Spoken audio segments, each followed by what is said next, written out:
This is a Ziphoon. I actually bought it a few years ago when I fell victim to some very effective marketing.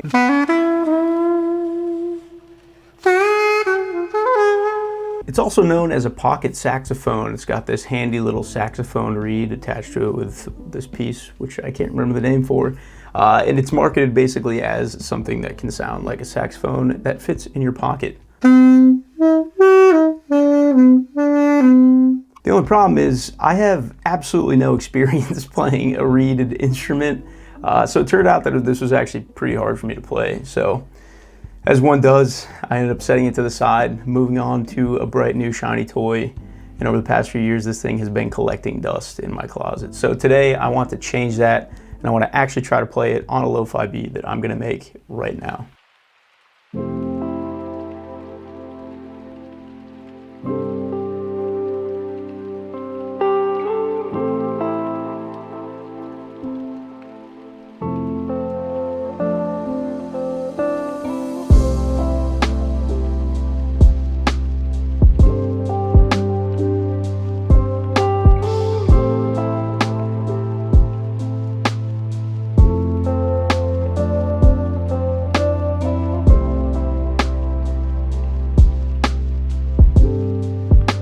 So the first thing to know about this thing, you could technically play a chromatic scale on it, I guess, but that involves like half covering holes, which also involves a level of precision that I do not have time to develop right now. So the natural scale of this instrument is a C major. Your one finger and all of the fingers is a C.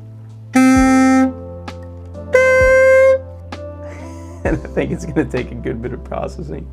But I'm just gonna loop this thing and try to like improv over this and see if I can come up with a couple of licks I might want to record and see where that gets me. So let's give this a go for now.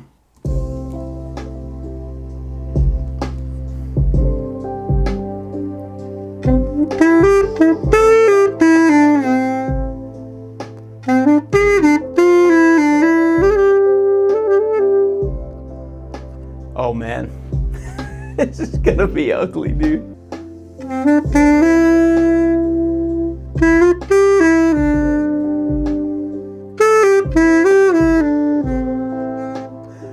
Okay, so we could do sort of like make it like a background instrument rather than trying to come up with like a jazzy solo. That might be a little more on par with my skills.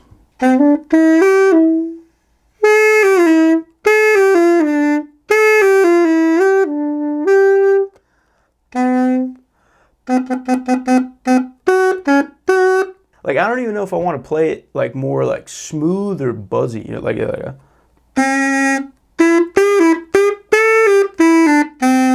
or like a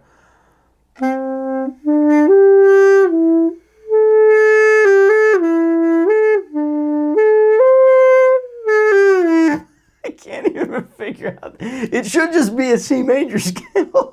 This is so hard. I don't even have the coordination to like lift my fingers off on the scale.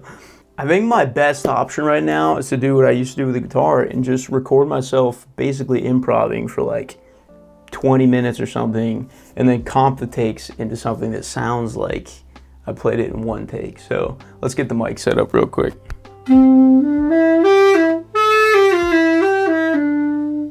Oh, this thing actually sounds decent through the mic. 5 minutes later.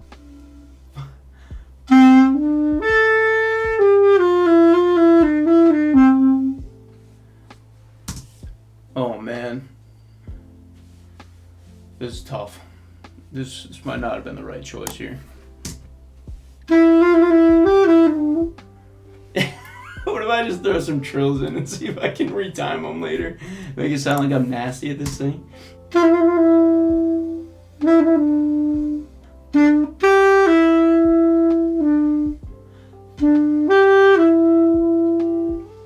That might be a whole take. I might be able to use almost that whole take. I need to mark these somehow. All right, I just recorded like 17 takes, I think, of me just kind of messing around with this thing. It was a bunch of hot garbage, but hopefully I'll be able to comp this into something usable that actually sounds like someone that might know what they're doing with one of these. So let's give that a listen and see how this thing sounded through the mic.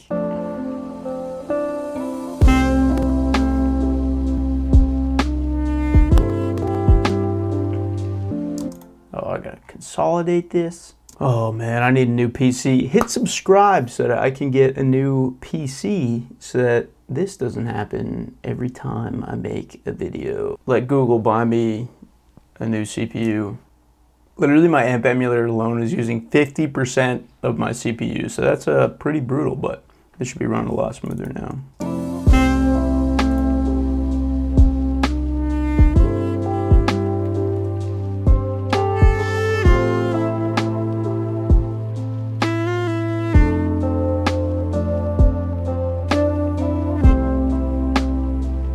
Not the prettiest thing on the planet, but I think we might have something here. So I'm gonna say this is a keeper, and we're just gonna, you're gonna watch me comp this in like, you know, the sped up version of it. All right, it's the next day. I was up like super late trying to get something semi-cohesive comped out of all of my garbage takes. And I have to say, listening back with fresh ears, it is significantly worse than I remember. Today's mission is just to try to rescue this thing and make it sound somewhat decent. So I'm gonna take you guys through my thought process and just see what we can do to get this thing sounding like maybe a real track. I'd love to have this thing sound as much like a saxophone as I can at the end, given that it is a pocket saxophone. So first things first, it desperately needs some tuning. And I finally picked up Melodyne. Beautiful. All right, so now we're roughly tuned here, and it's a little squeaky for the like tenor sax sound I'd love it to be. So let's see if we can just form and shift it a bit.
All right, I just absolutely locked in there and forgot to speak at all. So just a quick rundown of what I did. I ran it through the Melodyne, got the tune locked in, did a nice high pass filter EQ thing around 95 Hertz, just cut that all the lows out. There's a ton of breathiness coming through because I like don't know how to play a reeded instrument. So I did a kind of like gentle low cut in the first instance of the EQ to get rid of some of that airiness in the sound. Ran it through the little alter boy, brought the formant down a little bit, and brought a lot of drive in to help bring a lot more volume and kind of help it cut through the mix some more. Then I did another duck for that airiness, kind of more specific peak here, just to again get that like kind of unpleasant buzz that was coming through from just my literal breath. Compressed the hell out of it with just a nice, basically colorless, fruity limiter here. Through a multi-band compressor to try to warm it up a bit. Another compressor, just flattening the tone out. My ability to play like controlled dynamics was really limited, and then I was comping from a bunch of different places and a bunch of different takes, and the style wasn't always matching up. So I was super aggressive with the compression, just try to really glue it in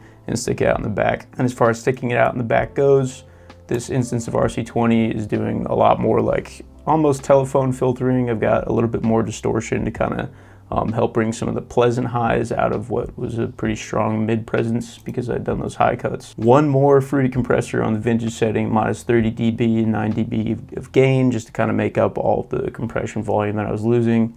And then I was running out of my 10 slots on the mixer track, so I just routed it exclusively to the next track here. I've got a dynamic EQ cutting out around 300 Hertz, which is where like the tonic was lying in a lot of these lines.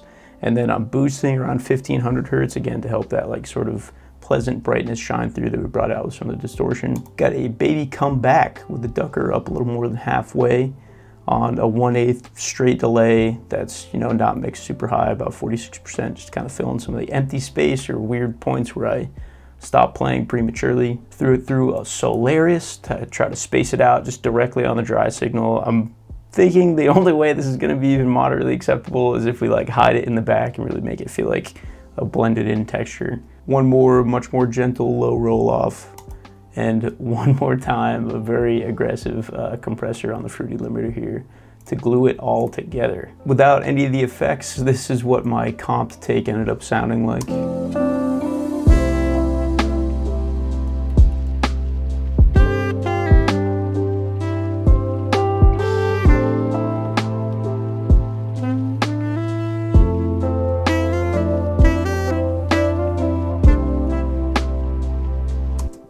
So major takeaway is that this thing is actually pretty hard to play, but in a couple of moments, I feel like there's opportunity for it to be a valuable addition to my production. So let me know in the comments if you think you'd like to see me continue practicing with this thing and maybe get good enough to actually make a real song with it.